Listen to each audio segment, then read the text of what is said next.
Consiste en une distribution qui s'est achevée il y a peu des procès-verbaux remis par le Conseil constitutionnel à la suite de la vérification des listes de parrains que nous avons eu à leur remettre et qu'ils ont eu à étudier.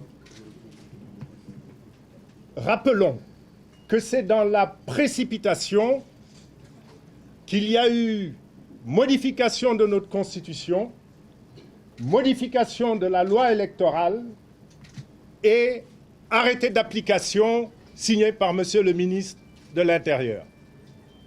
Cela a permis le démarrage d'un parrainage, d'un système de parrainage unique au monde. Il est bon de le rappeler. Il est bon que les Sénégalais sachent que ce système de parrainage tel qu'il a été conçu n'existe nulle part ailleurs dans le monde. Il est donc synonyme de grosses difficultés. Et nous avons attiré très tôt l'attention des Sénégalaises et des Sénégalais sur le fait qu'il s'agissait d'un système inapplicable. Mais l'objectif était d'abord l'élimination de candidats.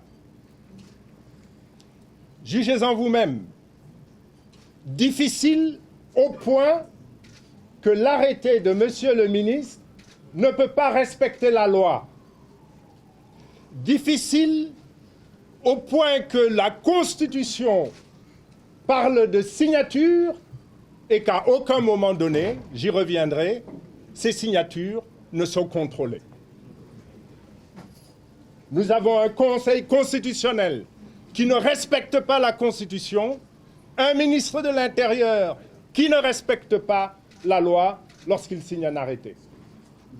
Et lorsque l'opposition introduit des recours, la justice se montre complice.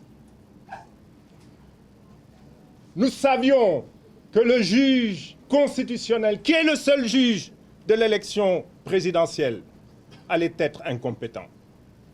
Combien d'entre eux savent manipuler, ne serait-ce qu'un fichier Excel? Ils ont donc dû avoir recours à des services externes, extérieurs, en excluant la Sénat, en excluant également les partis politiques qui sont concernés en premier chef par l'organisation d'élections dans notre pays. Ils ont fait appel à des services extérieurs, mais ils restent incompétents dans l'appréciation du travail qui leur est fourni. Mais double raison de se méfier, de ne pas accepter, de ne pas croire en la qualité des restitutions qui sont faites par le Conseil constitutionnel. Ils ont mis en place un système un dispositif de contrôle auquel ils ont associé l'ADIE, l'Agence de l'informatique de l'État, et la DAF, la Direction de l'automatisation des fichiers du ministère de l'Intérieur.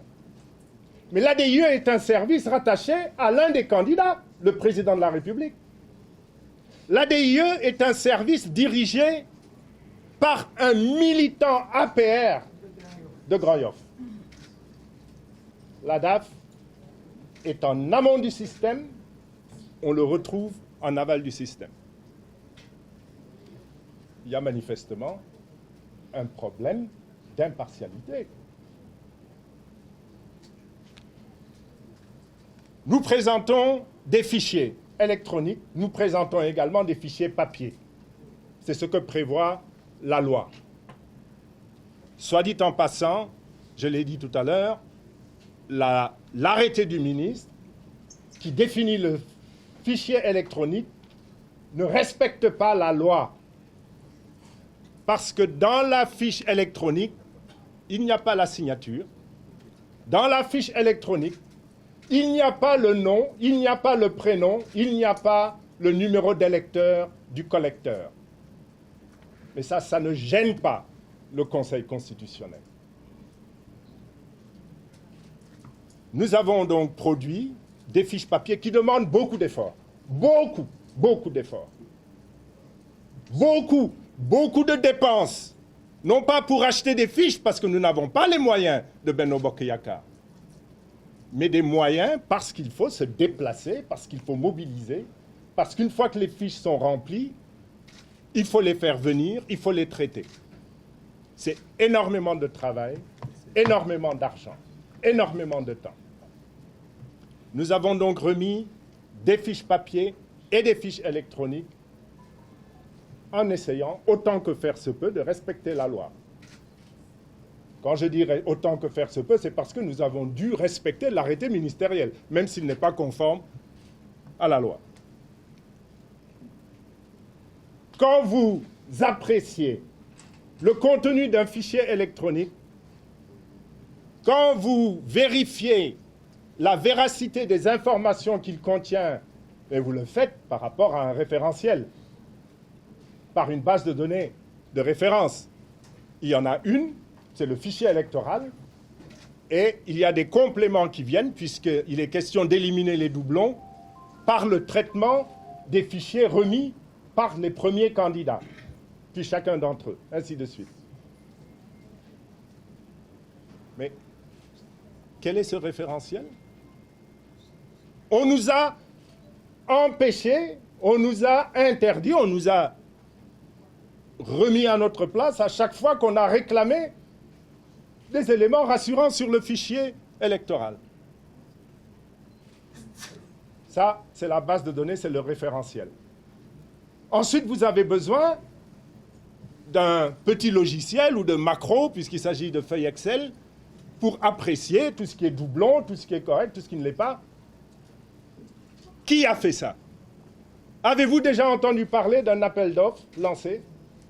On ne connaît ni le cahier de charge, ni le développeur ou celui qui a conçu. Et nous avons cette sage, disons-nous, qui écoute ou qui observe une projection d'éléments et on vous dit il y a tant et tant et tant rejeté pour tel et tel et tel motif.